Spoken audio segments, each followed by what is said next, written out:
This is All India Radio, Power of Listening. Under this series, tonight we take you on a journey to the world of yet another magnificent facet of the traditional Indian knowledge systems. I'm Manoj Mainkar. In today's episode, we shall be talking about some glorious women gems of ancient India. This talk has been scripted by the expert on the show, Dr. Chitralekha Anshu, author, poet, academician in gender, human and women's rights, and post-doctoral researcher at the School of Gender and Development Studies, Indira Gandhi National Open University, Delhi. Your narrator, Kiran Mishra. Stay tuned.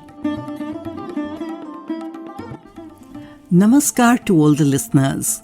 Mark Twain once said, "India is the cradle of the human race, the birthplace of human speech, the mother of history, the grandmother of legend, and the great-grandmother of tradition." But history has placed on its pages only those people who were dominant or victorious for them. It has evicted the detractors and rebels from its pages. History was written on the same basis as the ideology of that time. And the tradition of rewriting history for those who had been overlooked was started by the subaltern studies. Ever since, the history of the origin of the century has been recorded in the books. Both men and women have contributed in the construction of the society. But due to male domination everywhere, the light of history fell only on a few women. Thousands of women were overlooked who directly or indirectly played their part in the formation of knowledge. Today, we will try to bring those women to the fore in our narrative. Idols of Hindu gods and goddesses have also been found in Mohenjo-daro and in the remains of the Harappan culture. The earliest literary works of the Aryans are the four Veds: Rig Ved, Yajur Ved, Sam Ved, and Atharva Ved. These Veds have been studied from the point of view of theology, anthropology, and sociology. The ancient Aryans basically lived their life on agriculture and animal husbandry. Vedic period from 2500 BC to 600 BC was when the Upanishads were composed. The epics like Ramayana and Mahabharata also came after the Upanishad era. In this, principles of philosophy were introduced through stories and proverbs. Along with the religious principles of Ramanuja's Bhakti movement, Vaishnavism, Shakta Dharma, Brahmo Samaj, Arya Samaj, and the ideas of Ramakrishna and Aurobindo also spread. Thus, the principles of Hinduism developed in different phases. Now we take a look at the women related to the tradition of philosophy and education. Rig Veda is an ancient book of our knowledge and tradition and establishment of the society. So, we shall start from here. Shahnaz Banu, in the year 2012, writes in her book, Patriarchy and Discourse in Devotional Poetry, that women had all the rights and freedom in the Vedic age. She has mentioned many such women in the Vedic era that composed the mantra or hymns of Rig Veda. In those, Lopamudra, Vishwatra, Atreyi, Sikta Nivavadi, Ghosha are prominent. The Rig Vedic society, being a stock breeder, had no place for any property like land or house.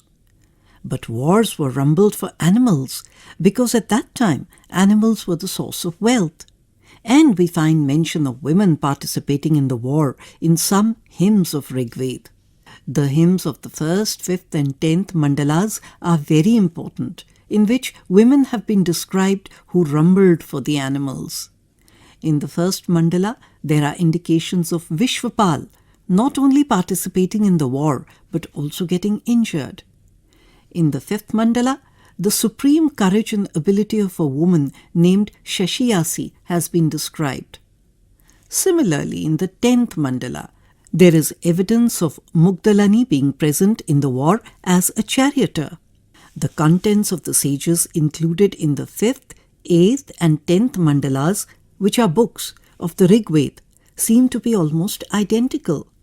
The mantra composed by Vishwatra, Atreyi, Ratri, Jarita, Shraddha Kamyani, Indramatar and Godha are of general nature. But the mantra of Romasha, Lopamudra, Apala and Yami are centered on their sexual expression, which reflects the freedom of all kinds of expression that women were entitled to at that time. Yajnavalkya's wife Maitri was a well-known philosopher and Brahmavadini in 8th century BC. She is considered as an icon of intellectual women in the ancient era. An illustration of the extent to which women used to be wise in the Vedic age is found in Vrihad Aranyakopanishad, in which, apart from the 5 men in the circle of scholars to test Yajnavalkya's knowledge, there was also a learned woman named Gargi. This is to underscore the fact that women had the same rights as men in the field of education, religion, marriage, decision-making, and many other important affairs. A hymn from the Rig Veda states, "A learned unmarried girl should be married to a husband who is as educated as her. Never think of marrying a very young girl." Gargi in fact stunned a sage like Yajnavalkya in Janak's court with her amazing debating skills. Ghosha was an Indian female philosopher and a seer of the ancient Vedic period. She was one of the 27 women known as Brahmavadinis, though some of these women seem to have been abstractions or fictions. Ghosha is one who appears to have been human and the author of 2 hymns in the Rig Veda. From a young age, she was suffering from a skin disease which made her lack self-confidence. Akashvani Kumar treated and cured her. And then there is Sulabha, an ascetic yogic wanderer who wins a lengthy philosophical debate against the philosopher king Janak in the epic Mahabharata of the 4th century BC. The king goes quiet after Sulabha sets the record straight that my body is different from yours, but my soul is not different from your soul. The most famous classical Indian philosopher is Adi Shankaracharya, who formed the monoistic school of Advaita Vedanta, a vital part of Hinduism that bases its arguments on the Upanishads. Shankaracharya had a debate with Abhay Bharati, wife of Mandan Mishra, when Mandan Mishra threw his hands up in the middle of the discussion. And then Bharati took over the command and rendered Shankaracharya speechless by asking questions related to the Grahastha ashram. After winning the debate, Bharati started her own school of philosophy. Akka Mahadevi is another significant female Indian thinker. Mahadevi lived up to her own words by being a self-sufficient woman, choosing her own path and devotion to Shiv rather than following the norms of scriptures, family, or society. In the Vedic age, girls were married after attaining puberty. The girl was allowed to choose her own beau. It states clearly in the Rig Veda, the practice of having a wife was prevalent during that period. If the widow wanted, she could marry her own brother-in-law, that is, the brother of her deceased husband. There is no clear indication of the practice of sati in the Rig Veda, and child marriage was also not prevalent. There is no mention of the parda system anywhere in the Rig Vedic era.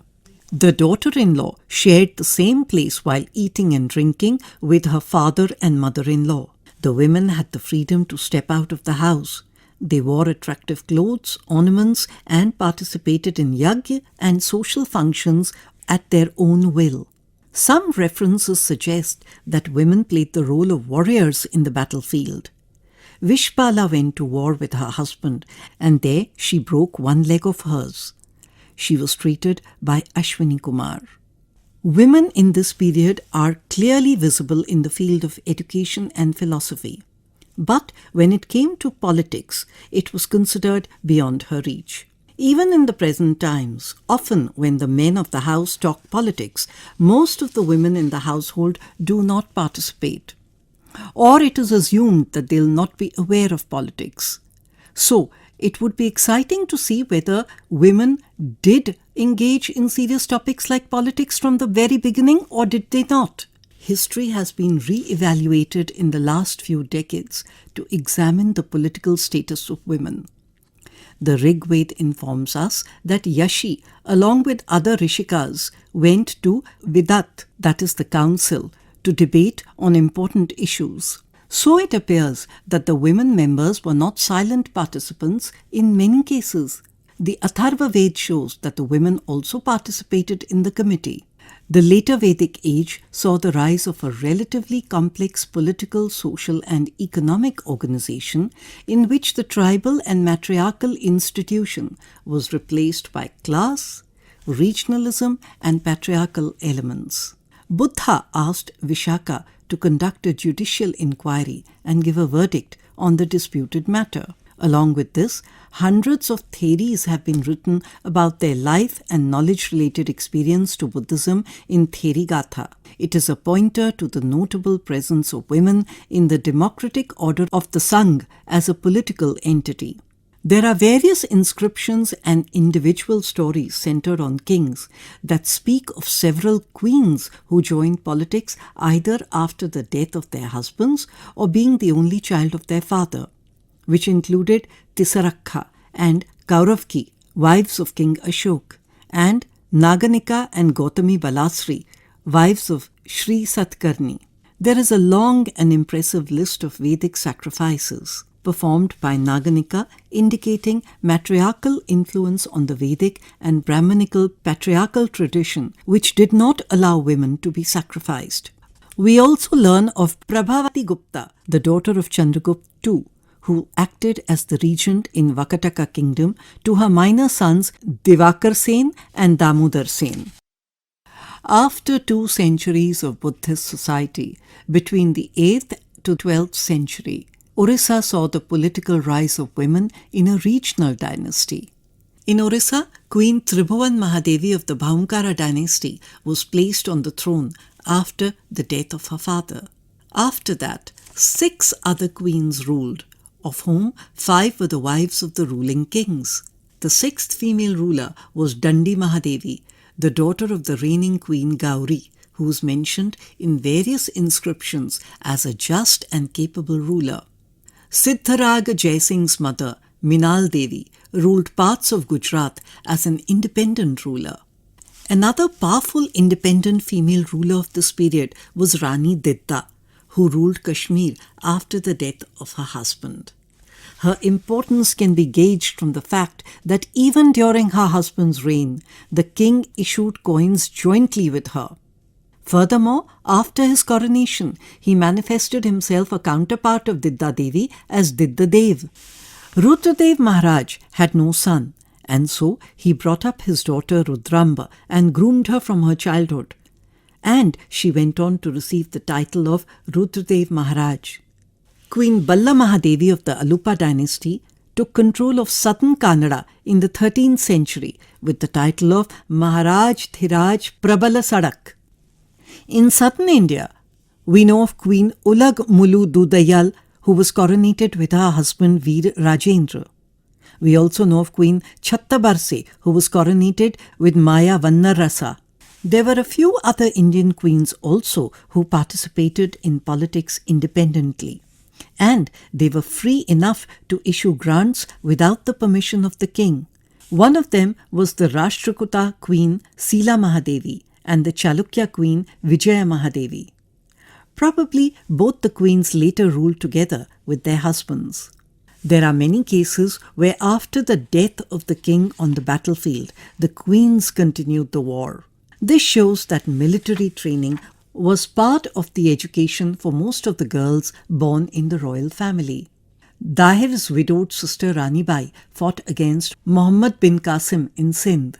Samarsi's widow Kurma Devi defeated Kutubuddin Aibak near Amber. According to Prabandha Chintamani, Nayaka Devi defeated Muhammad Gauri. However, most of these references that we speak about may or may not be historically authentic, but Kanjivaran's campaign of Rudraamba after the death of his father appears to be a historical fact. Military training was also provided to the women of the elite class. Silla, the mother of the king's general, led a part of the army and was later even executed. There's also a mention of an aristocratic landowner named Damari who was trained for war when needed. Many inscriptions also mention the band of women who fought in the war. Literary texts refer to women who rode horses, elephants, and camels, apart being skilled in mountaineering. Sometimes women soldiers were also employed by the queen as her bodyguards. Prithviraj III's wife Karpura Devi was an able administrator. There were some queens who could also make changes in the taxation policy. For example, Padmala Devi, the mother of the king, exempted certain trees from taxation in a certain case. Some queens also ruled as governors in different districts. Queen Akka Devi was the governor of Banavasi. Namaraya Nigal Agrahara was given by Vikramaditya VI as a gift of Angabhog to Somala Devi. Often, an important post assigned to women was that of a dutak, or messenger cum holder protector. The Nashik cave inscription of Gautami Balashri mentions the gift was prepared by Lota, a female officer who also guarded the palace. Records also reveal a woman judge. In the court of the Malwas, women played the roles of judges and palace officials. In addition, widows and nuns performed an important part of the espionage system during the period. Overall, women's participation in the political arena in early India was limited. In some places, they got autonomy under special circumstances, but there is little evidence available to show that they ruled powerfully without the interference of male authority. In ancient times, when a woman's good education, politics, and their knowledge related to various philosophies was given priority, it is interesting to investigate how much knowledge they had of science, medicine, and astronomy. Evidence of women physicians is not available in history, but there is mention of a female Vaidyarusa, whose work on Ayurveda was translated into Arabic in the 8th century on orders of Khalifa Harun al-Rashid. Medical education was pursued after finishing the basic education. But how is it possible that only one woman received the education of Ayurveda in that society? Well, for all you know, there may have been other women who are not mentioned in the pages of history. Or their skills and knowledge of medical science were not given attention by the people. Or maybe they were not given the opportunity to progress in these areas in a patriarchal society. Now we turn our attention to science and mathematics, subjects that were highly developed in ancient India. Brahmavadini Sulabha discussed the truth of entities in what she called the Atma Tattva, or the essence of self, saying that any physical body is formed by the combination of animate and inanimate substances filled with mithya yagna, or false identification or knowledge.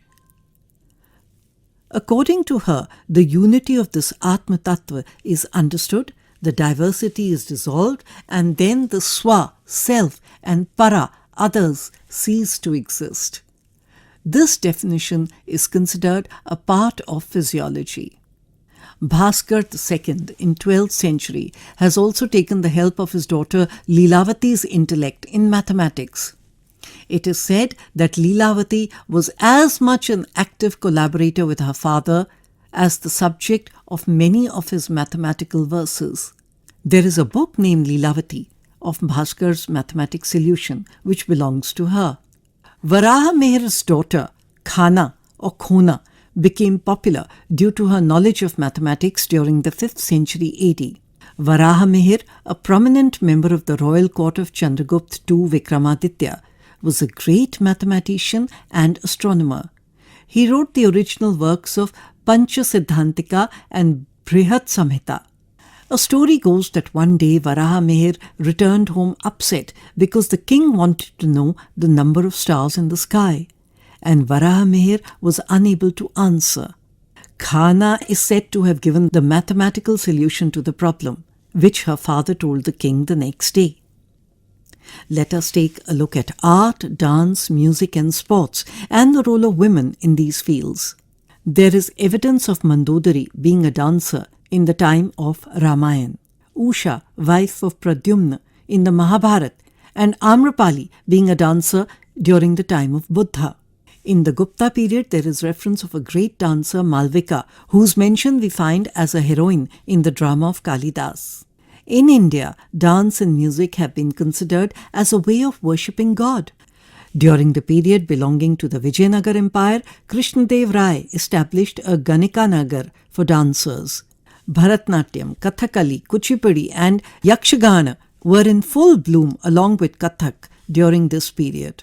A form of dance called Sadir or Bharatnatyam and Kuchipudi were performed in the temple by the Devadasis since the ancient times.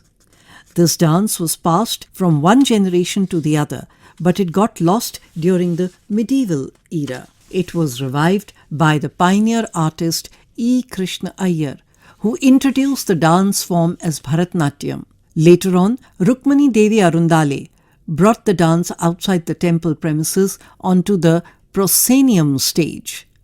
Physical activity was promoted in ancient times to bring harmony between the body and mind, of which yoga was the most important. It was an ancient discipline designed to bring balance and health to the physical, mental, emotional, and spiritual dimensions of the individual. Coming to sports, its history in India dates back to the Vedic and epic era. Music and dance were also important physical activities. Indian women played many entertaining games, and the outdoor sports were Chogam, which is now known as polo, Shikar, Jhula, and Jal Krida. Music was believed to have originated from the Samved. The singing of Vedic hymns was a tradition. There are many references about Sangeetacharya like Anjaneya, Shardula, Durga Shakti, Yashtika, Kirtidhara, Kambala, and Ashwathara in the 2nd century BC. Mirabai was the only woman who tried to awaken consciousness among the people through her devotional songs, along with other male devotees during the Bhakti movement of the 16th century. Dance was perceived as connecting the gestures of women, and so it was considered to be a feminine mode. But over a period of time, the gharanas of dance became more male-centric. Though there are less, but the pages of ancient Indian history do have references of glorious women gems in various disciplines and faculties, and those who held a prominent position in society. And if we do undertake further research and delve deeper, we may just find many more names of such illustrious women. This talk was scripted by Dr. Chitralekha Anshu, and I am Kiran Misra, your narrator. Glorious women gems of ancient India. You heard the 43rd episode of our all-new series on traditional Indian knowledge systems, Power of Listening. This talk was scripted by the expert on the show, Dr. Chitralekha Anshu, author, poet, academician in gender, human and women's rights, and post-doctoral researcher at the School of Gender and Development Studies, Indira Gandhi National Open University, Delhi. It was narrated by Kiran Mishra. We hope you enjoyed it.